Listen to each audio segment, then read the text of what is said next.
can hear the rumbling of the trucks. Thank you, Larry Mack, as we are live here.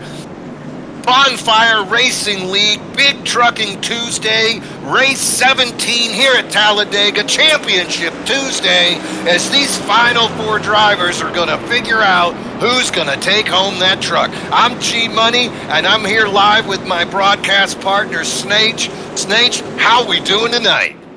Oh, we are primed and ready to go here on Championship Weekend here in the BRL. Man, Talladega, I'm fired up. I tell you what, we are here with the Bonfire Racing League, broadcasting live on the MRL Broadcasting Network, home of some of the finest racing that you are going to find. You can find racing almost every night on that channel. Here we are for the championship race. I got to ask you, Snage, what do a mullet and a championship race have in common?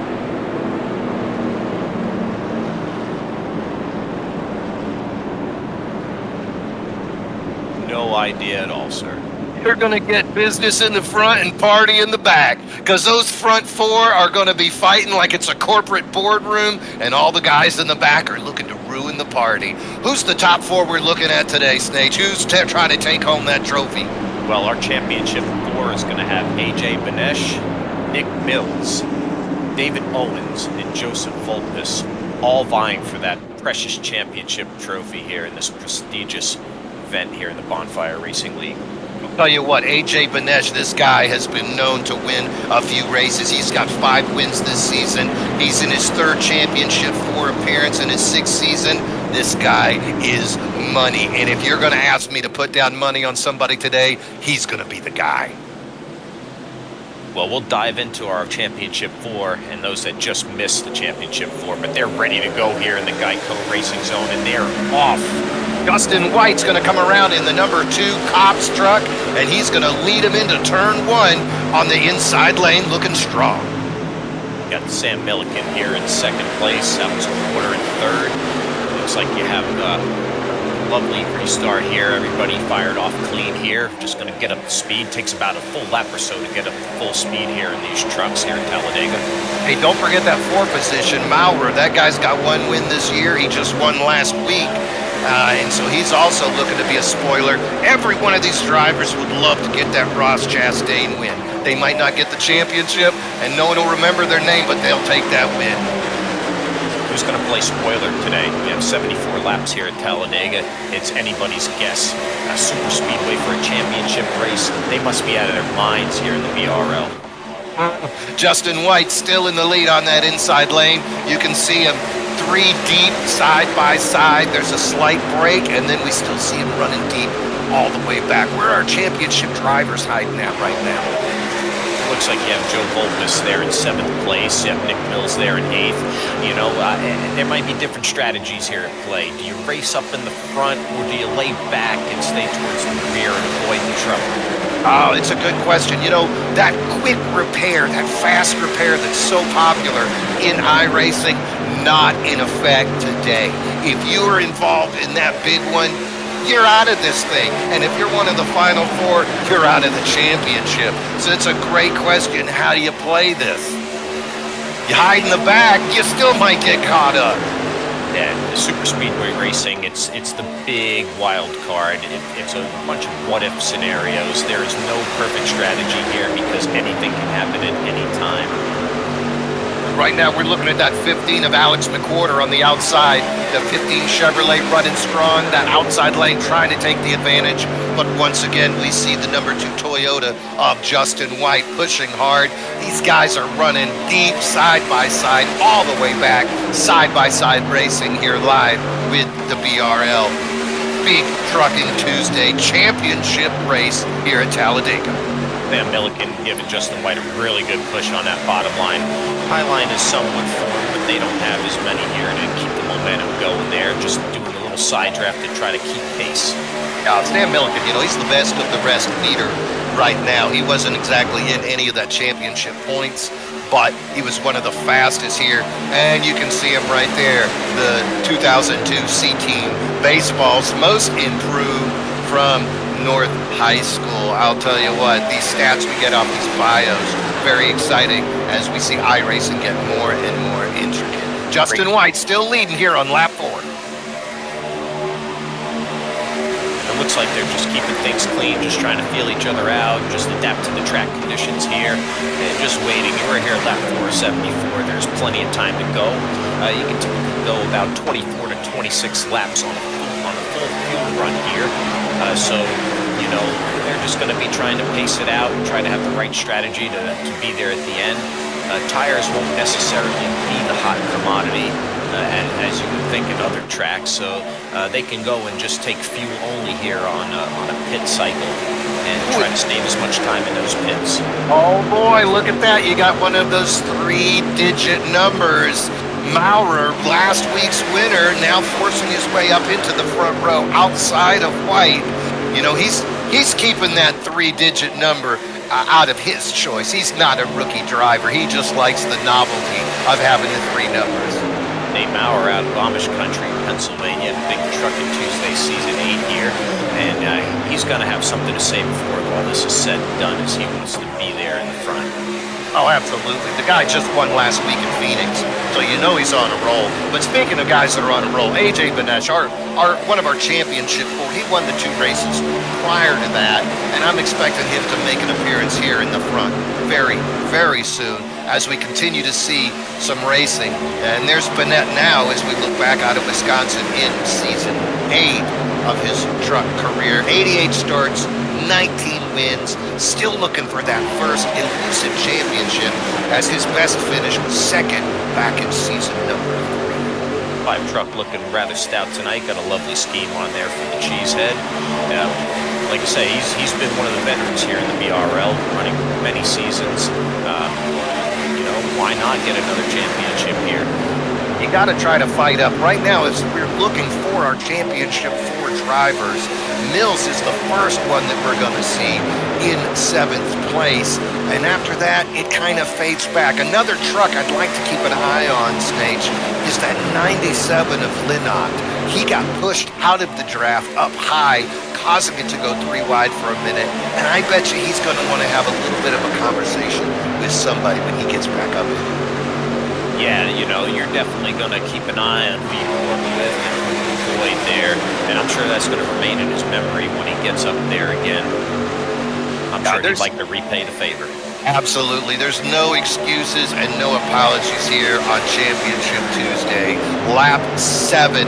And what did you say? We're looking at about 20 laps until these guys are going to want to take a pit. Yeah, the fuel window is going to open up there in roughly 18 laps or so. You want to go lap 24 to 26 on a fuel run. It just depends on how much you're able to save in the draft. As we look on here, David Owens, another one of our championship contenders, he wants to add another trophy to the case. Well, it's going to be difficult to do that as he is currently running 24th out of 24. This kind of reminds me of the October strategy that Joey Logano used last year, expecting the big one, and it just never came. You can't just wait. You got to make your own future, make your own fate. And David Owens, he's one of the most accomplished drivers right now on the track in any league. But if he wants to be in that race at the end, he's got to push his way up to the front. You're going to have to find out who your friends are sooner rather than later. You can't expect to ride in the back the duration of the race and with a couple laps to go try to march to the front there. You need to have some drafting partners here. You got to see who you can hook up with, and you have to figure out there are 3 other drivers just as hungry as you are to win that championship today. Yeah, and if he's looking for a driver to team up with, is the 920 Ford of Luth really the guy to do that with? He is wearing that 3-digit number because he is a rookie. So the guy's looking at his 12th start here in BRL, and you can't expect him to lead you to the front. Tim Luth is a competitive driver. You know, he wants to give a shout out to Chris out there in Atlanta, Georgia. But if I'm David Owens, I might be looking for a driving partner that has a little bit more experience. He's representing the Dirty South, and Chris, there's your shout out, brother. Let's go back and look at Nate Maurer still pushing hard in that 971, and he's got Justin White in the 2. pushing back on him. White usually runs in that 26 truck, but he's decided to go with the 2 for whatever reason. And I'll tell you what you're going to do when he comes for you as he's running in that number 2 cops truck. And I'll tell you what, he's giving him a push for all it's worth there, just sliding off the bumper just a little. You want to make sure that you square that rear bumper up when you're giving that push, or else you're going to make that lead truck a little squirrely. It's true, but I'll tell you what, these trucks, they handle a whole lot more smoothly than the Xfinity or, God forbid, the next-gen Cup cars. Those things are absolutely unforgiving on the super speedways. These trucks, though, you seem to get away with a little bit more recklessness as far as tire wear and aero goes. Yeah, it'll forgive you if you're locking up the bumpers there. You know, you want to try to bump trap as best you can and just try to lay back here and there so you don't overheat. You want to kind of stick that nose out a little bit, get a little bit of fresh air to keep those water temps down. Tell you what, that inside lane is starting to look like the place to be right now. We see 3 deep, easily ahead of the rest of the field until you finally start with that outside row at about 4 cars back now.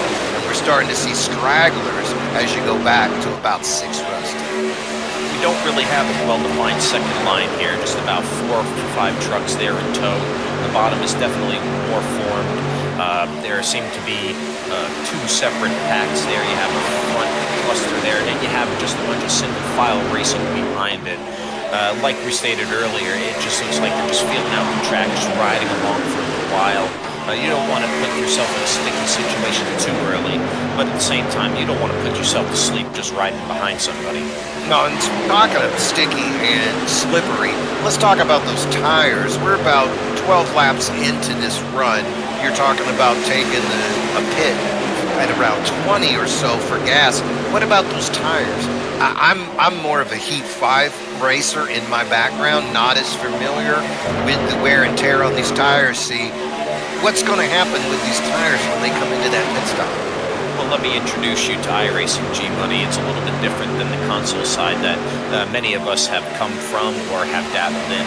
This is a sim here, iRacing. It's about as close to the real thing as you can get without actually having your own race car. So tire wear is going to be very similar to what real life conditions can be. So with super speedway racing, as long as you're taking pretty good care, these tires are going to last a long time. You can just get fuel only on this first run and still be fine with your tires. Whereas if we were in smaller tracks or shorter layouts, you definitely want to be grabbing those freshens. What about the tire pressure? I know when you're running on a console and you hit Daytona or you hit Talladega, I see people jacking up that air pressure, 52, 60 PSI, and the tires would explode if you tried to do something like that on a hot Tuesday night like we're seeing right now here at Talladega. What about the iRacing? How much PSI can you sneak into those tires and still be effective? Well, you're not looking to jack them up to 60. That was definitely a video game hack.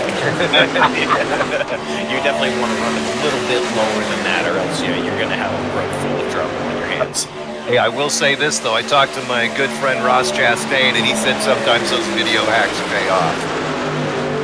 Yes, so I don't know if we'll see any Martinsville heroics today, but that man came through in the clutch when it was needed. He gave us something we've never seen before. That's true. And he gave us something that nobody's going to remember when he took that win at the championship race in Phoenix, and they immediately go to the interview with Blaney. Let's get back to our track racing now, though. 14 laps completed, and we are still seeing the 971 out in front, the number 2 right behind him. The 2 had the pole and is still pushing as hard as he can right now. A lot of very cautious driving. We only saw the trucks get a little discombobulated when they pushed the 97 out of the draft. Other than that, we've really just seen these guys following each other. A lot of caution, a lot of really safe and steady driving out of these races. They're just getting their bearings and just staying, just trying to stay in tow with each other. You don't want to push the leader out too far, or else these other guys will really in and have a run. So you're just staying in step with each other, just getting a feel for your neighbors out there. I don't imagine us to really see the pressure and the action ratcheted up until a little further along in the racing today. Yeah, well, 24 trucks, though, at some point you're going to expect tempers to raise just a little bit higher than the tire pressure, and a little bit of pushing and a little bit of shoving. Especially, this is race 17 of this season. These guys got to be familiar with each other. They've got to know who their friend is. They got to know who's going to give, and they probably know who's just going to take. And they're going to be watching out to see who they can work with. You know, see, also, speaking of angry drivers, there's 3 guys I'd love to keep an eye on here today. The guys that were just eliminated last week. You're talking about the 96 Chevy of Matthew Smith, the 61 Toyota of Matt Schofield, and the 52 Toyota of David Buell. All 3 of these guys eliminated. There's Schofield right there, our UK driver. Buell straight out of Nolans. Am I saying that right? Nolans? I think that's pretty Cajun enough for a non-Cajun boy. I'll tell you what, I'm going to win this race. So these 3 guys definitely angry and would love to sneak up there, take that win and say, I could have won this thing if it would have gone a little bit better my way. And the 4th driver I'd like to mention that was eliminated, the 99 of Charlie McCarty. I mean, this dude was angrier than a nest of hornets. So angry, he ain't even here today. BRL officials taking that precaution and making sure he didn't cause an accident. Well, you know, these guys that are in the race today that were eliminated in the last round, they're hungry to get an I told you so win. You know, maybe bittersweet, but definitely playing the spoiler. And you know what? I'm cheering them on as well, because who doesn't like some good drama? Who doesn't like a good storyline?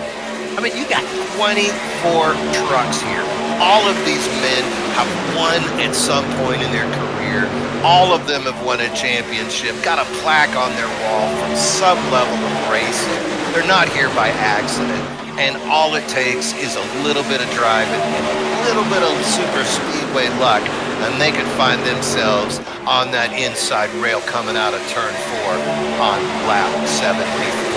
Look at that inside lane, see, this is amazing. The guys are on a rail. This is just what I was going to allude to. It seems they've just all settled in, content to run single file. We're about 6 laps away from the pit window opening here, so, you know, maybe some guys are just content to ride along, just secure a space on the bottom here so they can have a clean pit entry, get their service done and as fast as possible, and be able to fire off and maybe gain a few positions there on the pit cycle. And we got a good in-truck view right here of David Owens, straight out of Mobile, Alabama. And he is one of our championship 4. But at the moment, I'm not sure if he's got car issues or truck issues, tire issues, aero issues. But there's got to be a reason that the man is just content to ride around in 24. I've watched a lot of races with David Owens behind the wheel. And I've seen him play it cautious and casual, but is the championship 4 race really the time to put on your casual hat? I think he's being very methodical about this, because I've seen his aggression. I've seen him put the truck or the car, whatever series he's running in, I've seen him put it in places maybe you shouldn't and get away with it. So I think he's being very methodical about things here today. You know, he's an Alabama boy. I'm sure he's hearing on his Crimson Tide, and I think he's got championship aspirations on his mind. So we'll be sure to keep tabs on him and see how he progresses. But it has to be strategy play here. It's true. You know, he is still in the draft. He's only 3 seconds behind. Maybe he is looking at avoiding the big one. I mean, let's face it, 24 trucks. I'm kind of expecting to see something happen, especially after they come out of the pits with, like you said, some guys might not be taking tires, some might. We'll see. We take a look at AJ Benesh there, and another one of our championship contenders. He's just here riding in the pack here, you know, just keeping the truck clean, staying out of trouble here. So, you know, I think he's more focused on staying, more of the mid-packs where he's not too far out of reach, so, he can plot his moves and methodically make his way to the front within a lap or so instead of hanging all the way in the back. Yeah, he's got that Chevrolet truck in 19th position right now, and he is on that bottom lane, so he's not in danger of losing positions. But at some point, you've got to wonder, who is it going to be that's going to try to make that top lane, make that second lane start working? Because as we saw happen to the 97 earlier in the race, these fellas aren't afraid to push you up high and send you straight to the back of the pack. No, at some point, folks aren't going to be content to just stay in line. So I think after a while, it's like I'm riding behind somebody, and I'm tired of riding behind them. I need to make a move. I need to try to find a way to the front, and that's when you see the potential for mistakes happen, and that's when you see some incredible passing. So we just have to keep our eye on that. There's another Championship 4 driver. We're keeping an eye on Joe Volkes running in that number 13 Ford. He's in 11th at the moment, also riding on that bottom lane, not taking any chances. We got 2 Chevys and 2 Fords in our Final Four. Pretty interesting manufacturing breakdown. No Toyotas this time. I guess Joe Gibbs just ain't having a good one. No, they'll just have to get to TRD in the off-season here and see what they can bolster their overall portfolio. But we're about 2 laps away here on lap 22.74 from that pit window opening. And just to touch on Joe Volkes for another moment, a lot of solid runs this season, a model of consistency, keeps his truck out of trouble, always seems to just be near the front when the money stop is about to happen. You can never count him out of a race. So I would just say he seems to be overall one of the more consistent drivers that you're going to find here in the BRL. Oh, absolutely. He's in his 2nd season. He got 1 win last year and finished 4th overall. But this year, even though it is his 2nd Championship 4 appearance in 2 years, he's got no wins. So while he is at the front, he's either been victimized by some confusion, and that's what we'll call it to be politically correct, victimized by confusion, but he's yet to see that checkered flag. Maybe today could be Volpes Day. We'll definitely be keeping eyes on him as we go on board with Nick Mills out of London, Kentucky. Go to Mills ky.com and you can check out all you need to know about him. He'd love to bring home that hardware today, G-Money. Oh, golly, I'll tell you what, he's running that number 8 Chevy about as hard as you can. Championship 4 driver. This guy's got 40 starts, 3 wins. He's been a part-time driver through seasons 2 through 7. This is his first full-time season, and here he is in his first Championship 4 appearance, 2 wins on the year. Out of my hometown, my stomping grounds, London, Kentucky. I'm up in Louisville. We see some of our lead pack breaking away here to make a pit stop. We see somebody in the back of the pack lock them up. I'll tell you what, they think they're on a figure 8 track up in southern Indiana. That's Edward Peltz in that 27. Keep it straight, Eddie. Keep it straight. You know what? It'll be interesting to see who's going to take tires. Let's go down to Pit Road Joe, G-Money. Let's get a feel for what's going on down there.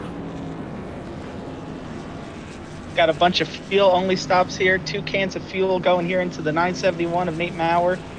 We had a big incident coming there off turn 4. The 27 had contact with, I believe, the 52, and 27 is going to lose the draft because of it. Everybody else, though, looks like it's going to be fuel-only, as looks like the first one off pit road from this group is going to be Nate Maurer.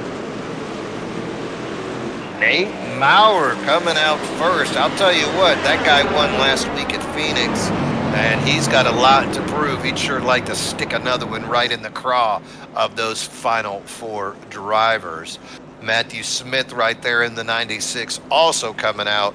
He's one of those eliminated drivers I was talking about who'd love to take it to somebody. Looks like this is our second pack here, completing the pit stop. So we're going to form 2 separate groups here. Joe, what can you tell us about this group? We had most of the field there pit the first time around. Only 6 trucks stayed out the extra lap here to go to lap 25. An extra lap of fuel here could be crucial for these drivers. You see AJ Benish, he's coming out of pit road now. Matthew Smith as well, taking their 2 cans of fuel, no tires. But they have an extra lap of fuel over everybody else. Might make a big difference in the long run. Be able to push. Back up to you guys.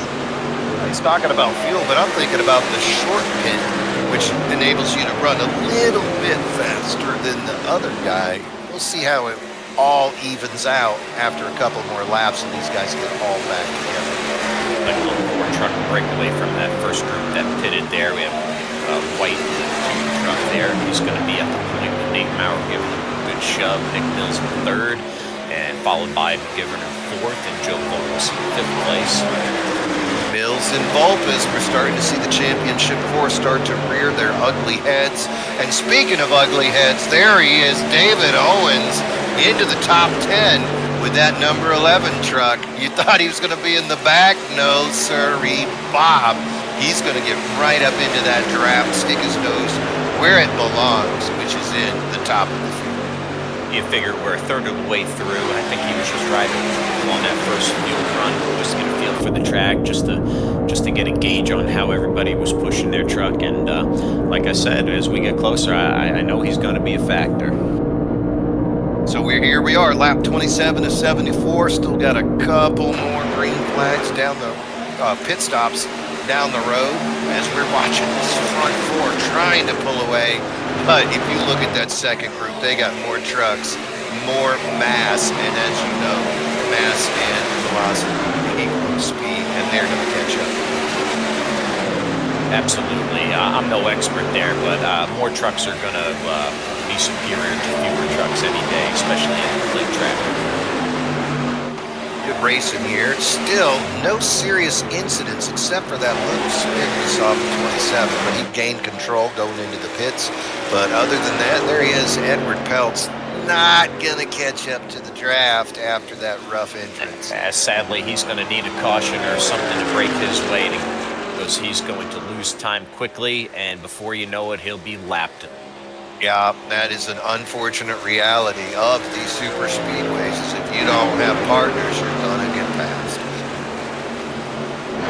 Ooh, there's a little bit of activity right there as we're looking at Benesh pushing hard on that 50, trying to go around the outside here as he is aiming high, aim Air Force, and they're trying to catch up to another group and try to get back into this. Definitely trying to stay hooked up as they're a couple seconds behind that pack in front of them, desperately trying to get back to the front there. Well, he's up with the 54 to Christopher Samoro, and that fella's only got 6 starts, so you're going to hope that he is a prodigy and can find a way to catch up to a lot more trucks with only a 2 trucks. Nice and racy up here in the front. Got 2 well-defined lines here. Got 4 on the bottom versus 3 on the top, but that outside line has a nice little run. They seem to be hooked up a little bit better, carrying that momentum around the turn here. I'll tell you what else that outside line has. It has championship 4 driver Joe Volpus with Sam Milliken pushing about as hard as you can without sending a hole to the guy. Both of those guys have won a lot of races, and I would not be surprised to see if they go forward ahead of that inside line. My question would be, will Volpus abandon Milliken, or will they stay together? Well, they got Kyle and Knott there helping push him in the 3rd truck there, so they seem to be well formed.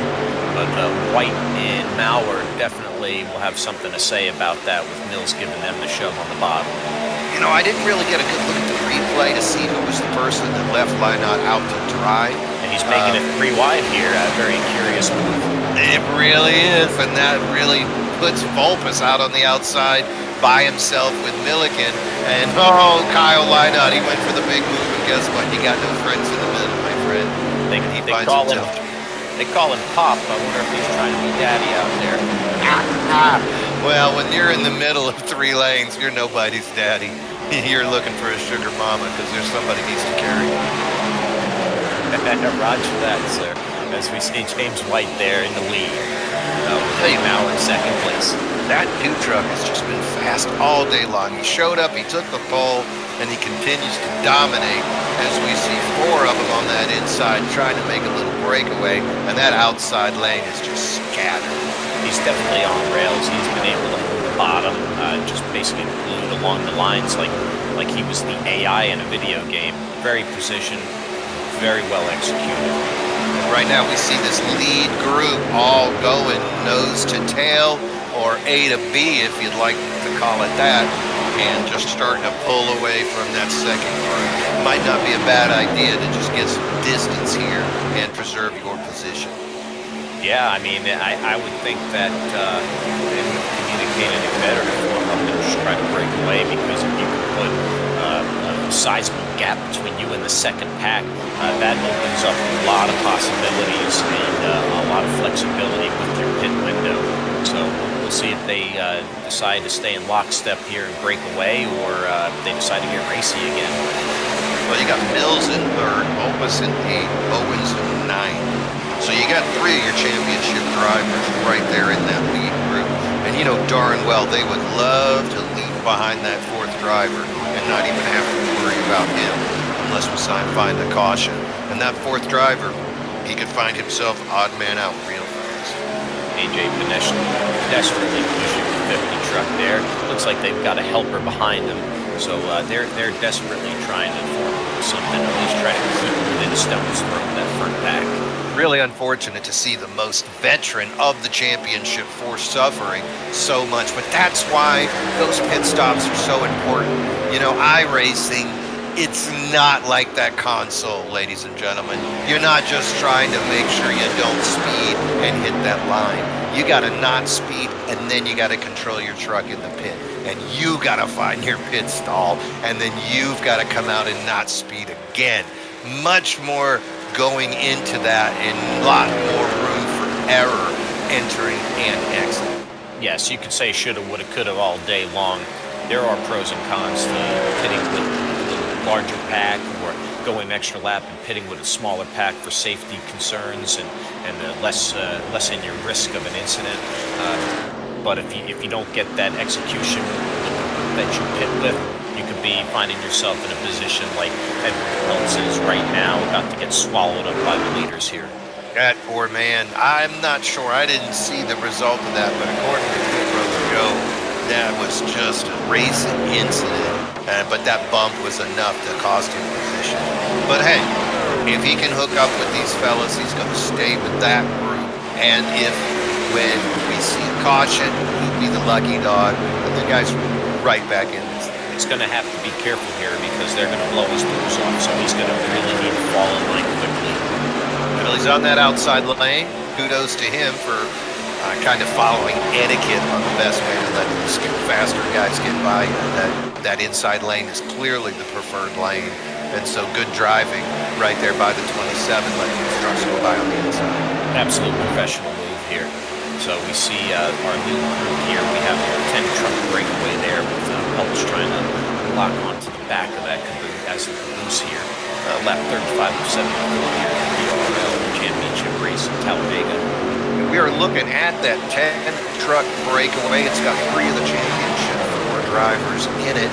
And then after that 10th driver, Milliken, you're going to have to fall back about another 7 seconds until you see the 50th Smallroll and AJ Benesh pushing as hard as he can, trying to catch up to these guys. Benesh is trying to be up in the driver's seat with that 50 truck. He's pushing him so hard, desperate to get back up there and not lose precious tenths of a second to that lead pack. Now, unfortunately to him, that pack of 10 just turned into a pack of 11. As you know, that 27 is going to just sneak on in the end as a caboose and just make that train move even faster. My thought on this is, we'll be entering our second round of pit stops here within another 12 laps or so. They may want to flip the script and pit before that lead pack does to try to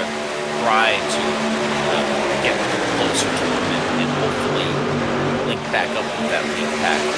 But it's multiple seconds, so they really have to fire in and out of the pits perfectly. And they need to communicate with each other when they're going to do it. If you have half of them go now, half of them go later, that's really going to break apart that momentum. How many trucks, see, this is a question for you. How many trucks do you think could safely cut down below that apron and still come in clean into the pits? Well, everybody's lift and brake quit's really different, so a lot of communication will have to go here when they do decide to pit, and you know it's a wide enough entrance to pit lane, so if guys start picking which part of that pit area they want to be, whether it be closer to the inside wall or closer up to where the yellow line is, you'll have a little bit more organization, and you could probably squeeze some more trucks in there without having guys lock up or get caught speeding. So there's a high success rate for at least 7 out of these 10 trucks to get in there cleanly. After that, it could be a crapshoot. Well, I see right here the 61 of Matt Schofield, our British driver, getting ate up by that lead pack as he too goes to that high line, letting that main group keep that preferred lane down there on the apron. If he can catch on, that's going to make it 12 trucks. 12 trucks in that lead group. He's going to be battling with Fast Eddie Peltz there for the lucky dog, so that's going to be a battle to watch if there happens to be a caution at some point. It's something you got to be aware of. You know your crew chief is in here. You're screaming that you got to get ahead of that one truck. Racing here at Talladega as this lead group continues to push away from that second group. Again, 10 trucks on that lead, in that lead group. 6 seconds behind, you're going to find the second group with 3 trucks in it. And then a good 14 seconds behind, you're going to find 6 more trucks as they are trying to catch up. Well, G-Money, they're putting on a master class right now, a clinic in how to break away. And the beauty of this, they are pulling away, but at the same time, a lot of these guys you see are putting a little space between each other, saving a little bit of fuel as well, so try to extend the run, go as far as possible in this fuel run. Well, I didn't break out my calculator, Texas Instrument calculator, to figure out when the best time is to take a pit stop, but that'd be a heck of a way to end a championship race with some fuel strategy. Everybody else in the pit, you're the one swinging around. I've seen it before at a console level, not yet at the iRacing level. So hopefully we're going to see these guys solve it on the track and not in the pit. I've been in a few of these battles here with the fuel involved, and you know, it can be very tedious. You're trying to rack your brain, you're trying to see if the math can work out, you try to adjust your driving style, you try to adjust the racing line, and numerous thoughts go in your head while you're still trying to keep pace. So, you know, it's definitely on some of these guys' mind, because if this does stay green, fuel can be at play. But for right now, you just have to put that out of the back of your mind and focus on just clean entry, clean exit, here are the turns, and not making a mistake. Well, I think you're onto something, though, because I'm sitting here looking at these track times, and I have actually seen them make up that second group with only 3 trucks in it, make up 0.6 of a second just over the last 3 laps, closing that gap. And the only explanation would be that somebody's trying to save gas, that White is up there pumping the brakes, thinking that he's going to get pushed for free, because that second group, those guys are just dropping the hammer, and they went from 7.4 seconds to 6.8 back in just a matter of 2 or 3 laps. And this is the only pro staying out a lap later with losing touch with that lead pack. You can push harder and use that extra fuel that you save to try to get back, and then get back on cycle what the leaders are doing. So it's not a total loss right now, but they're definitely at a disadvantage, and they're going to have to grind for a long time so they can get back to the front. Well, I'll tell you, I made a unfair comment to the 54 driver, Christopher Smorrell, and that fella has done nothing but lead this second group and closing that gap. We see the 96 right there of Matthew Smith actually go by Benish. Maybe that's a fuel strategy move. Who knows? It'll be interesting. I think Benish was pushing a little hard there. He needed to stick his nose out, cool that water temp down a little bit, and then he just got behind and continued with this pack here, so that it goes anytime. Well, there's not a big difference between 12th and 13th place at this point in the championship run, so I don't think that's going to hurt him at all. And hey, if he can get some air, that'll be great for him. Lap 42 of 74 here, about to be lap 43 BRL Championship race at Talladega. About 6 laps away from the pit window opening. Cannot wait to see what this lead group is gonna do. They've got 10 lead lap trucks, 2 lap trucks in there, and are they all gonna be on the same strategy? We're still looking at 3 championship 4 drivers in that lead group. And I'll tell you what, this is the first time I saw it. That 33 Ford of Graham McGivern, really nice Harry Gant skull paint scheme right there. Yeah, a little nod of the Captain Handsome Harry Gant there in that 33 Skull truck. Looking fine as wine out there. It is. It's got those gold rims on it. That's a really nice looking truck right there. Kudos to you, Graham. Nice job on that paint scheme. We have White here at the point, just an Pied Piper, if you will, here, controlling the action. As you see, his hometown, Scotland, and he's been a long-standing member of the Bonfire Racing League. Is that Scotland, America? Is there a Scotland in the United States, or is that an overseas Scotland? You know, I would like to be able to ask him that. Maybe Joe, our pit reporter, knows a little bit more about the situation. We'll check in with him when we can. Yeah, because then you go back to third, and you got a guy that's from London. At least we know that one is London, Kentucky. But seeing Scotland, and we know we got a British driver right there running as well, with Schofield. So that's a pretty international lineup we got going tonight. Absolutely. That's the beautiful part about iRacing. It's a global sim, so you know you have drivers from across the globe here competing, and you know it could be something as simple as MX-5 Miatas to something as elaborate as your GT3 cars to a Truck Series Championship race. It's a pretty amazing thing. Yeah, it is. And here we are looking back at the lead truck of this championship for Nick Mills. He has to feel good right now where he is. He's got that 33 driving smooth and steady behind him, not going for any passes, just basically pushing him. And if he can keep this position, he's going to find himself right in that championship plaque. Absolutely. Winning isn't necessarily a must. However, it would be preferred by these championship 4, I'd imagine. But just as long as you're the first championship 4 to cross the line over the other 3, you might as well just wear the crown because you're the king. It's true, but as we look back a little bit further into 8th and 9th place, you're going to see Joe Volkes and David Owens. Both of those guys, they're going to have something to say about this before the end of the race. Like you said, we're looking at 2 more pit stops, and it'll be interesting to see which championship drivers pit with each other and turn it into a game of skill and not chance based on who they're coming in and out of that pit and drafting with. Absolutely. I'm thinking you may want to consider tires on this fuel run here when they come into pit.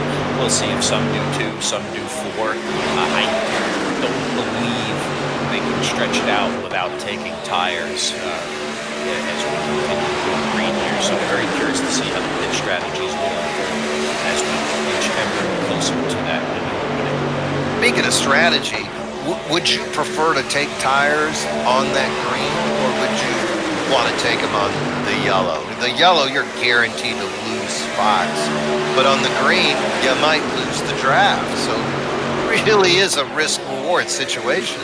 It is a conundrum, so you're definitely going to be trying to look at your telemetry, listen to your crew chief, try to gauge what your tire wear is, try to see what your tire temps are, to see if you can push it a little bit further. But I would imagine that you probably want some fresh rubber by this point in the run. Trucks probably getting a little loose, as you see some of the trucks plow a little bit up in the lane there as they enter the turn, not hugging the bottom as tight as they were at the start of this race. Well, every lap wearing those tires out turns it into an even bigger trucking Tuesday as these trucks lose some of their aerodynamics. And luckily, we see in this single file racing, so you don't have to worry about one guy zigging while another one is zagging. But this lead group just dominating, pushing as hard as they can, placing those 3 drivers into a better position. And unfortunately, we see Minish on the outside looking in. Yeah, we currently see him as being the unlucky of championship of 4 at the moment. The other 3 in this lead pack. I'm curious to see when our leader is going to pit. He's been breaking the wind for everybody, so he's been using the most fuel where the others have been able to save. And it looks like they're going to come here at lap 48. About half of your lead pack is, with the other half electing to stay out because they've been able to save some fuel here.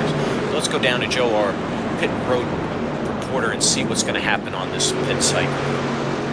We got some of our first pitters coming down. We got Nate Maurer, we got Justin White, we got Graham McGivern, we got Championship 4 drivers, we got Nick Mills, and we got AJ Benish. We got them both here in this group. I'm hearing that the 5 truck is going to take a little bit less fuel to try and catch up to this lead group, have just enough fuel to make it to the end with only 24 laps left here. So, yep, there they go out now. And it looks like he might be able to tail onto the back of this group here, leaving pit road. Wow, talk about Very big. You got to roll the dice here. It's all or nothing. There's no next week. There's no second chance raffle. It's time to go. I mean, it's like Mick told Rocky, my friend, there is no tomorrow. He's got to make a move right now. And look at that gap as we got that in-truck view from AJ Benish's number 5 Chevrolet. Can he close that gap? It was 6.8 when he came in the pit. What's it going to be coming out? It looks just out of reach. I don't know if he's going to be able to latch on and get a little bit of that draft suckle. I think he might need some help there by those that decided to stay out in this next lap here. Very dicey move, but I like it. And look at that. Owens is staying right with the 13 of Vulpes. These 2 championship drivers, they're not going to solve this thing on exiting and entering the pit and the randomness of who your draft partner is. Owen says, I'm coming with you. The second pack of our lead group decides to pit this lap here. As we see everybody get a clean entry, nobody locking them up. I don't think anybody sped. Joe, what do you have for us down there on pit road? We got the Gulf Coast Racing Team coming down pit road here. You got Vulpes, you got Owens, and you got Lynott all on the same team. And a couple of friends from them. You got Sam Milliken joining them on pit road as well. So they're coming down here for fuel. Looks like some guys further back, Chris Smith and Zach Engel, are coming down pit road here as well, as fuel only stops for these drivers, as we see David Owens, Vulpes, and Lynott all leaving pit road right now. What a stop by David Owens to leapfrog there to exit first. Oh, that guy came in hot. I was thinking in the back of my head when he came in, he might be a little bit on the red side. There's our lead pack there, so let's see how they get up to speed and how they can work together to try to reel those trucks in. And I looked at the back end of that. It looked like Benish might have been with that group. I think he was able to catch up to them, so very bold strategy move that's going to pay off for AJ Benish. Good job for him. Yeah, those are the kind of decisions that really put you into a championship run. A championships run is not won in 1 or 2 races. It's run over the course of 17 races, which is where we are. Race 17, Championship Tuesday, Big Trucking Tuesday, Bonfire Race League right here on the MRL Racing Network.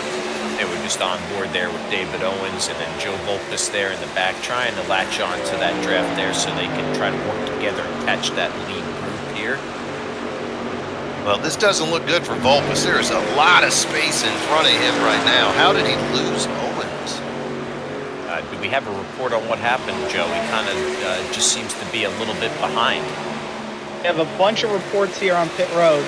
So we got a penalty that we have to discuss. Kyle Lynott got a pit blend line penalty coming out of the pits, went above the yellow line with his right side tires, following Owens out. He has to serve his drive-through penalty within 3 laps.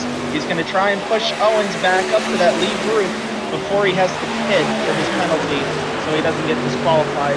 Vulpes on his exit out of pit road there, he had some issues coming off as well. He got loose coming out of pit road on the apron coming off too to blend back onto the track, which made him lose his 2 teammates, Lynott and Owens, and he's going to fall back here with the defending series champ of Jared Kelly and Sam Milliken. into a 3-truck pack about some. Let's see if I got a report on how far back he is. A very big gap. It looks like about 7 seconds at least off the lead group. Well, if he can catch up to those 2 trucks, so those are 2 guys you want to beat. We've seen Milliken running up in the front pretty much all night coming into this thing. And then with our defending champion, you know that he's also going to be in this fight. Looks like Lynott is going to go ahead and take his penalty. What a guy, pushing Owens back into that lead pack. Some people say it's a trick, some people say it's a comeback, but he's been there for years. Major championship implications there with Lopez losing pace with the lead group as Benesh is able to rejoin the lead pack here. We'll have to keep our eyes to see if Lopez can get help from Milliken and others to get back with this lead group. Wow, and just like that, Nick Mills has a new partner, and Owens still in the chase, and losing Vulpes, but Benesh is suddenly the 3rd of the 4 championship 4. But it's still Nick Mills, Mr. Steady Eddie, as he is holding that 3rd position, leading the other championship 4 drivers with only 21 laps to go. What about fuel? They gonna make it on fuel? They'll have just enough to make it here, barring something wild happening in terms of potential green-white flag checkered overtime. So they should be good to go from here on out. As we see, the top 3 has remained unchanged for about half of this race. What about Benesh? I mean, he took a couple of laps less of fuel. He's going to have to pedal the truck a little bit, just rely on the draft to pull him along. Being in the middle of that group, you can be a partial throttle through the straightaway and through the tri-oval, where you just want to try to get back on it in the turns to just stay in line with this draft. So as long as he does that, he can save the fuel that he needs. He doesn't have to push the truck as hard, but I'm sure it's still going to be close.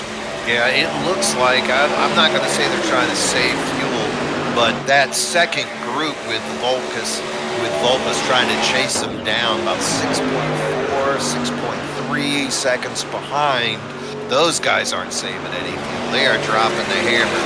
And Vulpes, you gotta hate being subject to the skills of another driver, as here you are in the championship race praying that those guys can get you back in it. Well, it looks like he's got the right guys to link up with, as they know what they're doing here at the super speedways. So I know they had those trucks packed full of Sunoco race fuel, and they will be able to just keep the hammer down and make this push to try to reach him in the front. Well, we're going to find out 6.4 seconds behind with 19 laps to go, and we'll see what they can do in the next few laps, and we'll know if he's going to be a factor or not. But looking back to the front, still in the lead, Justin White. This guy is on a rail, and he says it's Ross Chastain Day in Scotland because he wants that Mr. Inconsequential victory where no one interviews him, but he still takes home that trophy. He's had a stout truck all day, Justin White with that Toyota in the lead. He said if you can't have a Toyota in the championship war, why not have one win the championship race? But Nate Maurer might have something to say about that, as he's been pushing White all day. Oh, that guy, you know, he won last week. Big week for Maurer, that first win that he got there. And, you know, he too would love to be the man to take it into victory lane. But let's not forget, right behind him, Nick Mills, a championship 4 driver. Guy is just taking it safe right now. Saving gas, saving tires, not making any weird jerking motions, hugging a rail, staying on the apron, and also staying right on course to take home that Season 8 championship here in Big Trucking Tuesday. See, I like the way Nick Mills is driving. I like his race line. I like that he's giving some space between himself and the truck in front of him. Try to give some air on that on the nose of that truck so he can keep that engine going. And you know what? It sets up a great way to lay back, get a run, and make a move on the outside in the closing laps of this race if the field remains the same as it does now. So very good strategy. Just very, very clean approach to the racing out of Nick Mills. I'll tell you what, that second group, 4.7, 4.6 seconds behind. Those guys are trying their best to close that gap. It'll be interesting to see what happens over the next few laps. They're going to need a little bit of help. I saw that the lead pack is coming up on some lap cars, so maybe those lap trucks can't latch onto that lead pack, and Volpus and Milliken can utilize them to try to catch the front. It's not looking good very good right now with 16 laps remaining, but you never know what can happen. Now, if this was a NASCAR Heat 5 lobby on the Xbox, you could guarantee those lap cars would be messing up that lead group. But as we've seen tonight, straight professionalism. Both lap cars went up high, gave that lead the preferred lane down on the apron, and just kind of caught on that tail end, which is not going to help Volpus in his quest to catch up to that lead group. I don't want to be the guy to call it early, but I'm about ready to say with 15 laps to go, unless we see a caution, I'm afraid Joe Volpus's odds of getting that victory are kind of near. Plenty of time remaining, but you can see the championship hopes slowly slipping away here. Unless something drastic occurs, and you see the lap trucks are able to latch on to the back of this pack here. So it's just a large breakaway here. I'd imagine these guys will start mixing it up here with other 10 to go. They're just content to ride right now, keep it clean, keep it green. You know, Mills also, I have seen the truck in front of him go high a couple times, and Mills just lets off and is content to follow. And you got to wonder how many of these other drivers are just thinking, yeah, I'll take a move. Hey, I'll take a top 5. I'll take a top 10. You know, that position is going to give you a lot of momentum going into season 9. A lot of reputability as far as who you're willing to team up with and who you're willing to follow in super speedways and future events. This is going to be a segment of the racing where it's very nuanced. Some may be on the radio communicating with each other. Hey man, I'll push you. Hey brother, I'll work with you. But you also have to look for the stealth approach here. You mentioned a truck pulling out and up half the lane behind the truck. Sometimes that's just a nice benign signal to let the guy in front of him know, hey, I'm willing to step out and work with you here. Let's go win this thing. Well, I'll tell you what, you want to make a friend of Mills, you go on and let him right in there. To get a win and the championship in the same moment would be fantastic. But I'm not sure we're going to see White willing to give up that lead position. He has clearly had the strongest truck all day long. Definitely been the best driver in and out of the pit. So it's going to take a lot to make that man give up that position. Absolutely. And that's where my curiosity wanders. I wonder what's going to happen. Trucks back there between AJ Benesh and David Owens. Do they form an alliance to try to get to the front here? Or are the gloves off? It's every man for himself. A lot to unfold and unpack here in 13 laps remaining. Oh, we've seen Owens in many a race put his nose exactly where every driver but him thought was the wrong place. And right here, let's look at Owens. Guy's testing the water already. He's going high, he's going low. Guy's not going to be content to watch this race end and him finishing 7th place with 2 championship drivers in front of him. If there's somebody that's going to make it happen, it's going to be that 11 Nas Ford right there. And you can't wait until the last lap to see who your friends are, or to see what's going to work and not work. This is the time where you want to start to experiment, maybe float the truck out there, see who's willing to bite, see who's not taking the bait. You just have to try to get a strategy and see where you can gain an advantage. Speaking of strategy, look at this second group. Volpus 1.9 behind the leader. As we see those 3 trucks starting to catch that pack, they might get them, and that's going to open up a whole new can of worms for everybody. I don't know how they've accomplished this. We're going to have to check these trucks in post-race inspection, but they are back with the lead group. Joe Volpus championship hopes are not erased. He is in here to compete, and he is back with the leaders. Hey, I am not too small of a man to admit when I was wrong, and I was wrong about that 13 Ford. because Vulpes has got that thing right back in the lead lap. David Owens, he thought he just needed to move forward. Now he might need to keep an eye in that rearview mirror as he sees Vulpes now in that lead. Oh, we have an accident. Action! We have our leaders taking out Maurer and Justin White with an incredible spin. What is happening? Maurer just got right into the rear end of White. Did these guys take tires? I can't even remember. Our leaders, Nate Maurer just pushing Justin White a little too hard here as we go with 10 laps remaining. Just pushed a little too hard. All that work that Vulpes and Milliken did to catch that lead group, burning tires, burning fuel. All they had to do was just wait.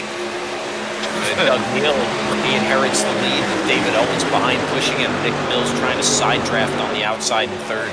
There's no caution there? They are going to keep it green as they stay below the racing surface, and we're going to get back going. I'm astonished. I thought the yellow would wave.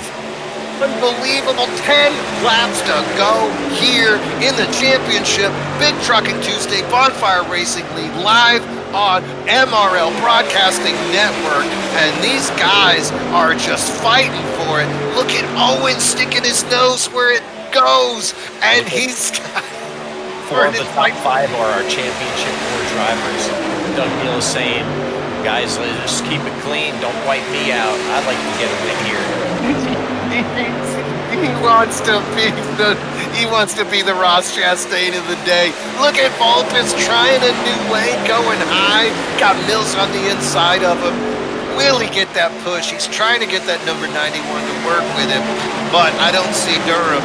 5 starts this year. He might not be the guy to push you to the front. Yeah, they got 3 wide there for a minute, trying to break that side draft, but you're going to have to go alongside there and try to reel those guys in. Nick Mills and AJ Benish there at the point on the high line. You have Doug Neal and you have David Owens on the bottom there with the 33. It's just getting really dicey. You blink and you miss the action. We have 8 laps remaining, and here we go. It is go time.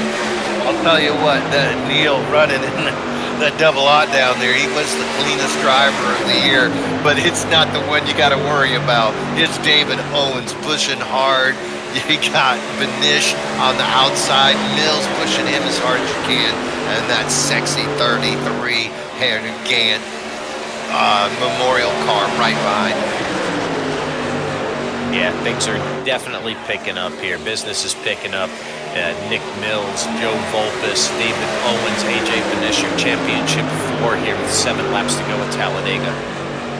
This is some serious racing right now, guys. 7 laps to go. They've got the fuel. They've got the tires. The question is now who's got the talent? It's going to take. Who has the nerve? You're going to have some serious testicular fortitude at this stage of the race. Owens, we saw him in the back, pushed his way to the front. Vulpes, always in the middle, trying to catch back up. And Mills, who's found himself in the front all day long, still in the relative same position, but he's let Benish and he's let Owens get right by him. They're going to need some help on that high line if they're going to have any hope. They are outdone. There's no way. See, we've seen them try that high line all day. It just hasn't worked. Look at the bottom feeding here. Those fellas are just outnumbered there. What a tough position for Vulpes to be in. He's 3 wide. He's 4 back in that inside lane, but he's still behind Owens. Oh, we have a spin. Nate Maurer has lost it a second time. Will that bring out the yellow? Caution is out. Oh, it's a caution. I want to see this replay because Maurer was the one that said insert here when he shouldn't have and put it to White, spinning him. And I want to see if Maurer was the giver or the taker on this one. Is he a power bottom or is he a power top? Well, let's let the camera decide here as we see Nate Maurer gather his truck back up and get back up to speed. We'll have to go and see a replay here once we get these trucks settled behind the pace car. I'm really curious to see how this developed. I mean, you can't pit, right? You got to stay out at this stage of the race. There's 24 trucks. And if you think you're going to pit, you're done. You're out of this thing. My concern is for AJ Benesh, who just took enough fuel to make it to the end. So this puts him in jeopardy as we go on board here and see exactly what happened to Nate Maurer here. Well, he did a real nice 360 backwards right I, there. I Oh, wish and a I could drive 480. like that backwards. And let's see as we roll the footage. All right, couple of 3-digit trucks right there together. Got the 97 of Lowry right ahead Kyle of him. not there. Yeah, leading it. Okay. We'll Looking go on. clean. Lanot leading them. This is that second group. Looking good. Looks like Lanot's going to hold his line. Maurer's going to try to slide in there, and it looks like he chops the nose, and he's going to get turned. Oh, Chris Smith says, "God bless the Ville." I think Nate thought he had a little more room than what was there, and Chris just kind of shut the door on him there. You think that's Louisville or do you think that's Nashville? How many Villes are there? You know what? I don't know. That's a great question. I don't either. But one thing's for sure, you don't stick your nose down, you don't stick your butt down where his nose is, or else you're going to end up sideways. Pretty interesting how karma works, isn't it? He stuck his nose in the back of somebody, and here we are 30 laps later, and somebody's sticking their nose right in the same spot. Turnabout is fair play. You know, it's like what we say in basketball: the ball don't lie. Well, I guess the truck don't lie in this situation. No, it did not. But I'll tell you what, if you're one of those top four drivers, this really changes everything. Because I thought Owens had this thing in the pocket. He was on the bottom lane. Mills was on the top, which wasn't working. Volpus was, 2 trucks behind him on the bottom. Benesh was on the outside where it's not working. The outside lane did have fast drivers. It still had Milliken and Kelly both pushing as hard as they could. But we've just seen that bottom lane be so dominant. I thought for sure Owens was just going to stick it out on that bottom lane and take that championship trophy. The high line should be the preferred line if you can get it formed properly, because you can carry so much more speed and momentum, but we just have not seen that today. With this restart here, you're most likely going to have David Owens starting on the outside, and we'll just have to see where our other championship drivers are going to stack up. All bets are off here. The gloves are off. The aggression is full tilt, and it's going to be a 3-lap shootout when we go green here for all the marbles. So the only fuel person we're looking at is Benesh. We're wondering what's going to happen to this guy. What about tires? Has anyone taken tires, or is everybody still running on the ones they started the race with? I'd like to say the majority of the field is still on their original tires from the start of this race, so they're going to be sliding around a little bit on this restart. You got to be careful here as they have heat cycled these tires. As we see AJ going to go in and get a splash of fuel because he did not make it to the end. So he's got a little bit of work ahead of him to try to get through the field here and try to be up there at the finish. Oh, that just hurts your soul. 5 wins on the season. Guy's in his 3rd championship 4 appearance in 6 seasons. 19 wins, 88 starts. He's yet to win that championship. He got 2nd in season 3, and barring an accident, I think he's out. What's going on down there, Pit Road Joe? He took some tires too. Is that right, Joe? Well, yep. As we have a caution here, might as well put 4 fresh tires on here. Nobody's been taking tires this whole race. No need to really take tires at Super Speedway. The tire wear so low. But AJ did not have enough fuel for this green-white checkered. Remember, the scoring may be a little bit off here. It says 4 to go, but we're really in a green-white checkered overtime. We're in our first of 3 attempts here. So AJ needed to put in some fuel. So we might want to watch out here and see if Volpus, Nick Mills, and Owens, if they actually have enough fuel to go for more than 1 green-white checkered, if that does happen. Wow, that is some spot-on reporting down there from the pits from Pit Road Joe. Thank you, sir. And look at this. We're looking at 2nd place, 4th place, 5th place. These are your championship drivers. Who else are we going to put in there? We're going to put Sam Milliken in there. We're going to put last year's champion Kelly in there. These guys are running hard. Who's going to take this checkered flag? It's crazy down here. You're going to want to drive defensively, but you're going to have to drive aggressively, if that makes sense. Who's going to do the best to execute here? David Owens here, he's in the best opportunity being up towards the front, but you're going to have Nick Mills and Joe Volpus breathing down his throat on the restart. And that's the other question. Nick Mills in a perfect position to win. Does Owens have the patience to not drive a hole through that guy and win the championship and not the race? The guy wants to win. He can't resist. Is somebody going to show the nose? That's Oh, only the nose knows. And we find out on the replays. So we're gonna form up here and go green here this next time around. Pace lights are off the car. What is happening? Neil, is Neil taking the outside? Doug Neal has elected to take the high line with David Owens starting on the inside. And as we've seen during the course of this race, the inside is the preferred line. So very curious strategy play. Unbelievable. What's your Venmo? Because I owe you a deposit. That's about to be Neil's new nickname as he gives Owens the preferred lane down there on the bottom of the apron. Mills has to go high because can't just follow the guy around. And you're going to see Volpus 2 trucks back on the inside lane. Gonna have to do something drastic right here.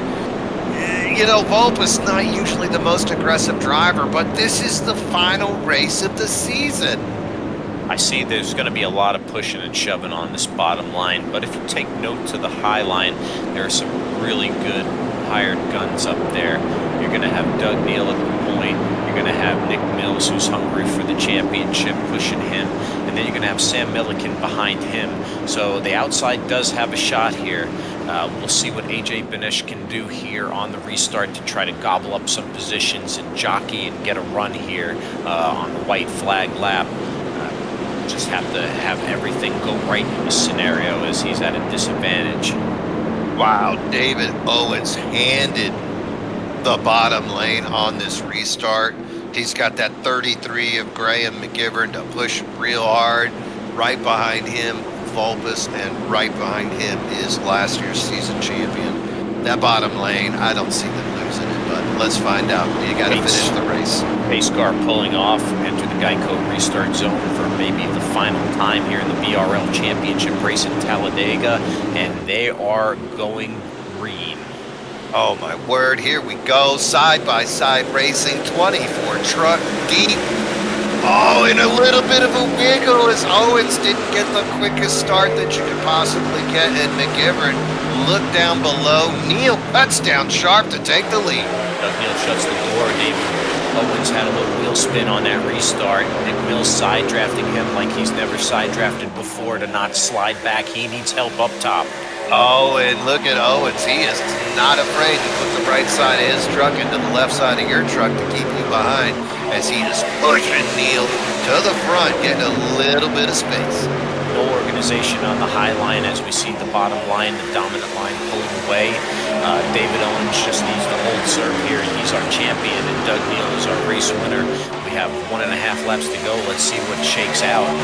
Neal still in the lead. Owens right behind him. McGivern in the 33 pushing hard. Volpus in 4th, and Owens on the outside Mills on the outside looking in, trying to figure something out, but he's working with himself. White flag is in the air as this is going to be the final lap, regardless of what happens. Doug Neal at the point, David Owens in 2nd, Nick Mills in 4th. We have a 3rd line developing as Mills goes to block. It is getting dicey. Oh, Doug Neal is spun around. I told you Owens could not resist, and he couldn't. He wants the championship, and he wants the race win. He spins Owens, and he finds himself in the lead. Neal. As we exit turn 4, we're getting in trial. More trucks wrecking behind the leaders. Kyle Lynott on the outside trying to get into victory lane as David Owens is at the point. Who will be the champion? Unbelievable. Look at this, ladies and gentlemen. David Owens wins the race and your championship, ladies and gentlemen, as more working after the flag. I should have made a bet with you, Snage. Oh my word. Owens could not resist. He saw a truck in front of him. He saw the checkered flag, and something had to give, and it ended up being the truck of the 00 Neil. He said no lifting in that scenario. Poor Doug Neal, he had a golden opportunity for a win, but David Owens was hungry. It was the waning moments as he's getting victory dings in the rear bumper there by his competitors, and he did what he had to do to win this one. Wow, what a finish. I tell you what, Owens, I've seen him want to win a lot of races just like that, and nothing has changed. And why should you change the formula when it appears to be working? This guy just took that big championship. I mean, this is his 5th season. He won the championship in season 6, and his 5th win gives him his 2nd BRL championship. Unbelievable. He's going to go around here and do his victory donuts and celebrate his championship here. David Owens out of Mobile, Alabama. Championship number 2 in the Bonfire Racing League Tuesday night trucking racing series.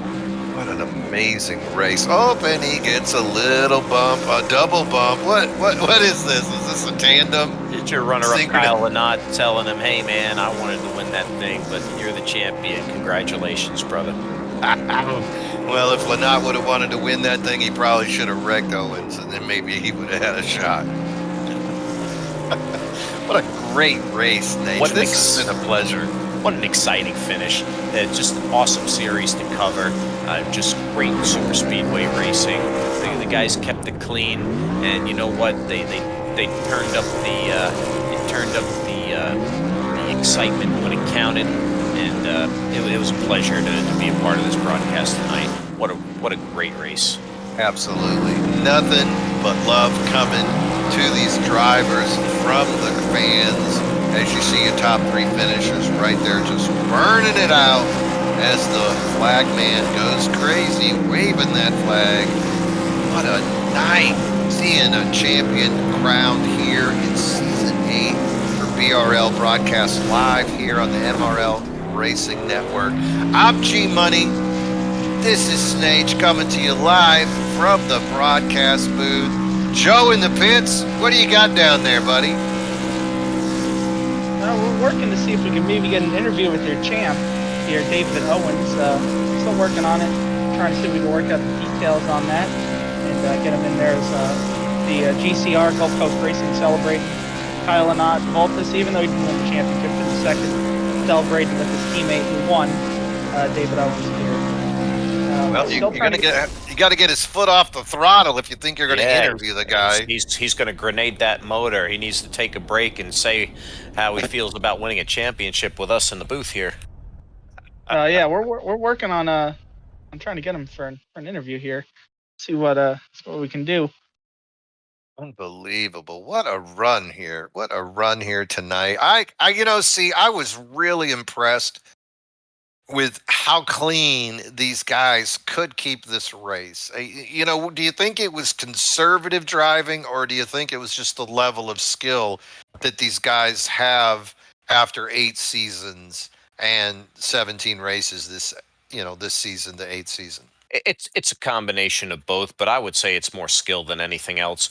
Sure, these guys, the core of the group, have raced with each other for multiple seasons over many races, but it's definitely a skill. It looks like it's easy to drive on the super speedway, but it's not as easy as you would think. And these guys really take it and bring it up a notch, and they race at the highest level here. So hats off to them, putting on a good show for us tonight. Hell of a race. Yeah, and you could really tell, especially when you see some of these drivers that would coast up and take it a little bit high, and then we saw drivers like Nick Mills would let off and give you the space to get back in, recognizing they're not going to win a 74 race lap race on the 50th lap.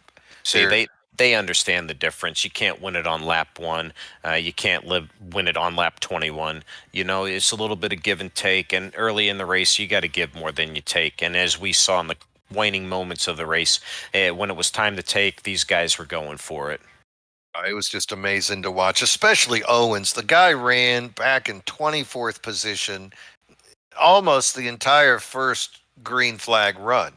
And then he comes into the pits, comes out of the pits, finds himself in that lead group of 10. Eventually, that group became 12. Uh, Slowly worked his way up into the group, saw Volpus fall back 6 seconds back, 6 seconds back with a 3 car group, and yet they managed to catch that group of 10 lead lap, 12 total drivers. How does that happen? It was impeccable, and it takes a lot of skill and a lot of focus, and you have to have everything go just right every lap with the pusher and the pushy, and staying in line as not to disrupt that air. And I'm still amazed because I misspoke as well. I didn't think they had a chance to close that gap and rejoin the lead pack. Now, granted, we had a caution once they did regain, but it would have been really curious to see how that played out because it was an impeccable performance. And let's not overlook also AJ Benesh, who also found himself out of that lead group, and he worked with a team to catch back up to that lead pack as well. And he closed, I think it was a 4 second, a 5 second deficit to catch the larger group as well. So these championship drivers, it's not an accident that these guys find themselves in this position.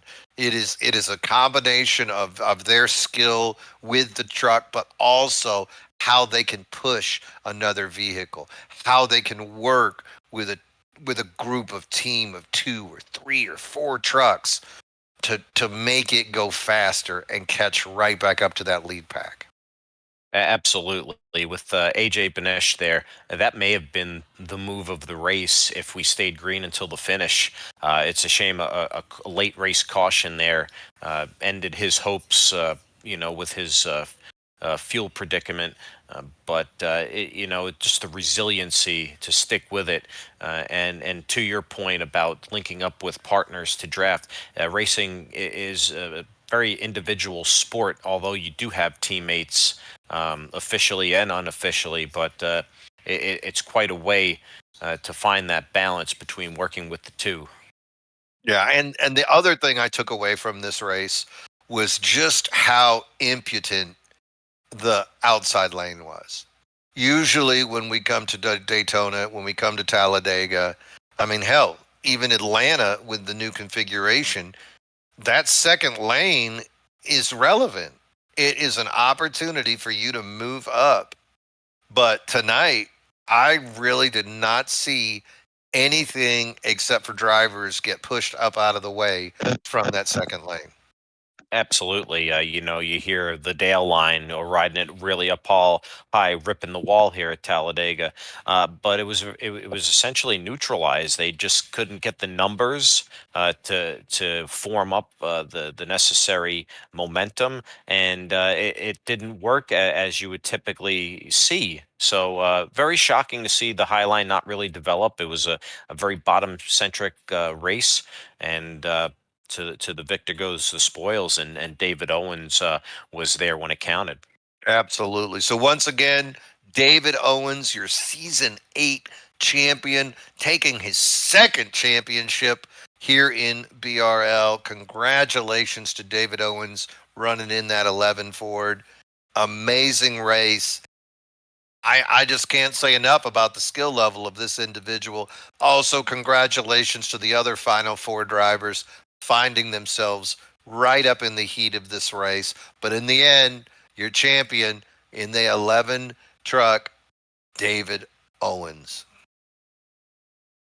What a run.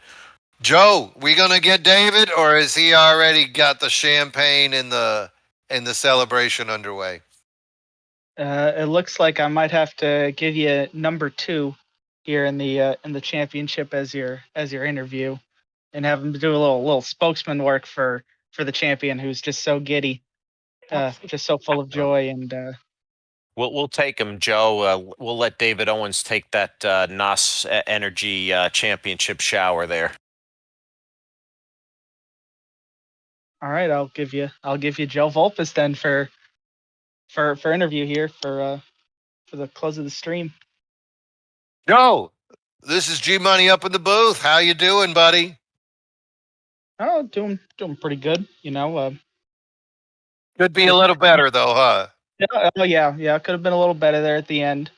So let me ask you. I got to ask you from your perspective, what happened between Owens and Neal there at the end of that race? I got to know. Oh, so they're coming off turn 2. It looked like Neil might have gotten a little bit loose from a push that Owens gave him and those bumpers. They just didn't align coming off 2, and it's just an unfortunate incident.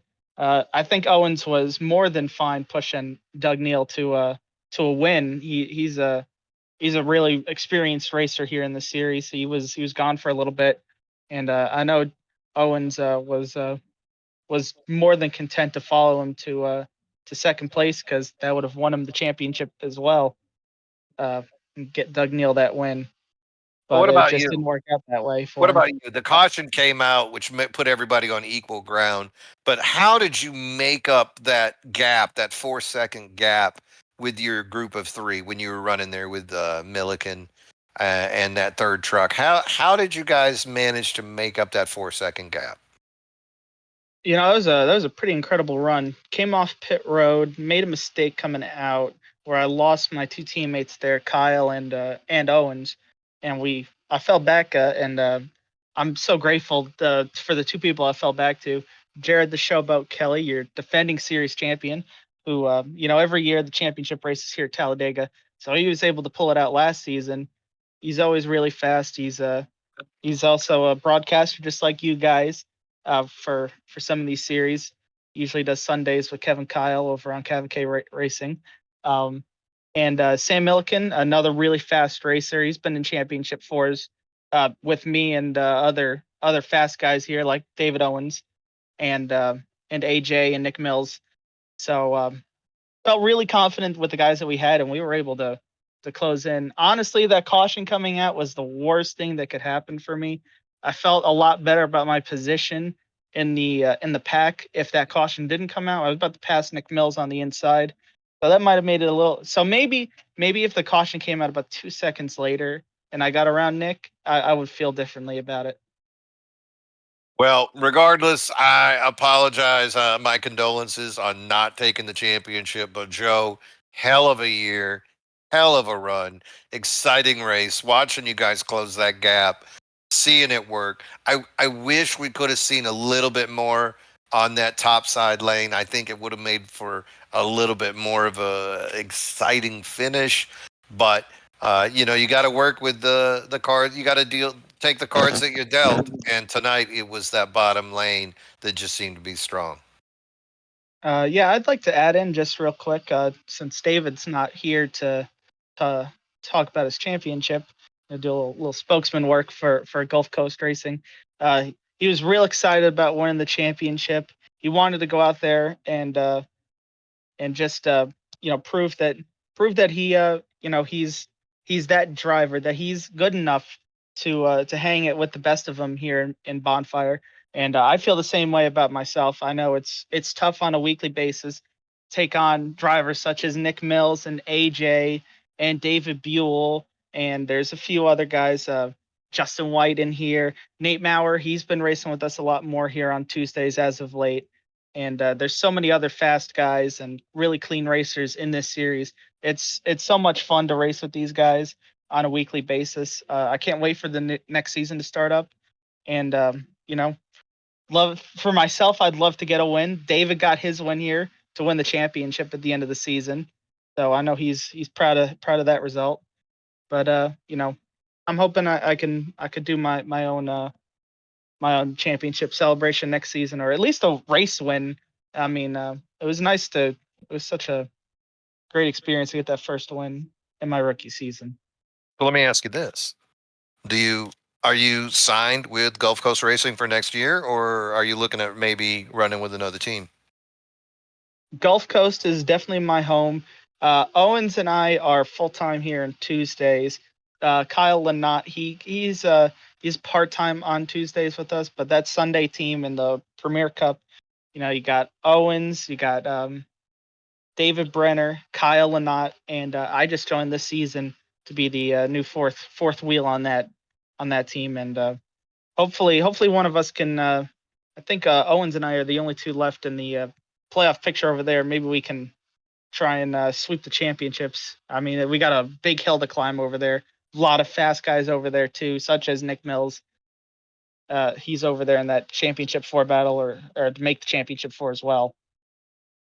Well, having the top two finishers being pushing sure helps your team of four. Joe Volpus driving the number 13 Ford, ladies and gentlemen, your second place finisher. Also second place here in your championship four. Joe, thank you so much. C, what do you got for him? Well, Joe, a hell of a run, a great season for you. I know runner up in the championship wasn't what you were looking for. To that point, what's going to take next season to get that crown, to get those race wins that you're so desperately seeking? It's just going to take a little bit more luck, I think, in some scenarios. I need to be a better driver myself in some scenarios. It's really tough to be fast and keep the car going in the forward direction. Sometimes some of these guys are just that good that you push over the limit sometimes. And I've had some great battles with Nate Maurer in here on multiple occasions for the leads. AJ, I've had battles with him. Nick, David Owens, almost all of these guys. We've battled up front for race wins and across multiple series. And it's just all about finding that little bit extra, whether it be tires, whether it be luck, or track position. Um, it's just I just need to find just that little bit to go from being that consistent 5th to 10th place driver to being a top 3 to race winning driver over here. And that's the challenge that I like about the series. It's so much fun, and I'm looking forward to returning next year, starting next year. I think first or second week of January, hopefully, and try and make another run at it. Well, we'll be excited to see you next season in action with the rest of the field, and tell us more about where we can find information about next season for the Truck Series, and where can we tune in to watch the Sunday Premier Cup Series. Oh yeah, so some information about Bonfire. There is a website out there. I'm gonna have to see if I have it. They had to re up the link. I don't know if it's bonfireracingleague.net now or if it's .com still. But they did have to change up that link to get into the Discord. David Buell does a great job running this series. He took over. This is his first season. Him and Cody Dorsey. Cody Dorsey, I don't think he was here this week. He was not. They do a good job running the series. Dennis Puckett, he wasn't here this week either. He does a great job running the whole league as a collective group. And Sundays, David Owens runs that series. You have Cavalcade Racing Network with Kevin Kyle and Jared Kelly do race replay style broadcasts such as our own here. For those races, I believe that we're on an off week for Thanksgiving here, and I believe next week we'll be coming back to Nashville on Sunday morning, next Sunday. Not this coming, but the one the week after, first week of December. And we got 2 races left in the round of 10 before the championship 4 race at Michigan. Well, we greatly appreciate that information, Joe. Thanks for taking the time out to sit down for an interview here and answer a few questions and clarify on where to get your racing fix. Everybody, Joe Volpus, our runner-up in the championship in the Bonfire Racing League Truck Series. G Money, take it from me. I'll tell you what, ladies and gentlemen, exciting season and an exciting finish. I thank you very much for joining us here tonight. Once again, I am G Money, my broadcast partner, Snage, And we got Joe, the man in the pits, also giving us all that wonderful information. Come back again. We start again in January. And please check out all of the races here on the MRL Broadcasting Network, as we've got some of the most exciting racing that you're going to see online. Thank you once again, ladies and gentlemen. God bless America and God bless you. And we will see you next time.